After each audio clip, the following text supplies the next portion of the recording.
माँ को तन्हा छोड़ देने वाले की इबरतनाक मौत। एक शख्स की माँ सख्त बीमार मौत के बिछौने पर पड़ी थी। उसके बावजूद नालायक बेटे ने उसके साथ बदतमीजी की और बेचारी को तन्हा छोड़ दिया।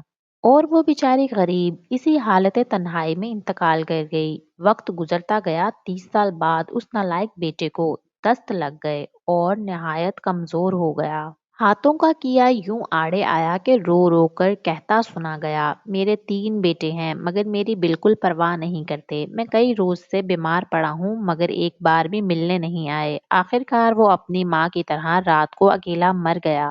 सुबह मोहल्ले वालों ने देखा कि अकेली लाश पर चूंटियां इकट्ठी हो चुकी थीं और उसको काट रही थीं।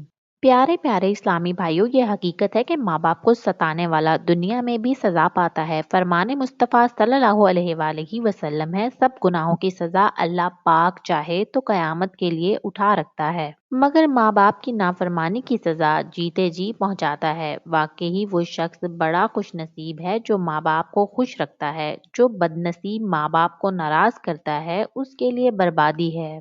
कुरान का पारा 15 सूरह बनी इसराइल आयत नंबर 23 तक 25 में इरशाद फरमाता है अल्लाह, किंजुल ईमान और माँ बाप के साथ अच्छा सलूक करो। अगर तेरे सामने उनमें से एक या दोनों बुढ़ापे को पहुंच जाएं तो उनसे उफ न कहना और उन्हें ना झिड़कना और उनसे ताजीम की बात कहना और उनके लिए आजिज़ी का बाजू बिछा नरम दिली से और अर्ज कर कि ए मेरे रब, तू इन दोनों पर रहम कर जैसा कि इन दोनों ने मुझे बचपन में पाला। तुम्हारा रब खूब जानता है जो तुम्हारे दिलों में है।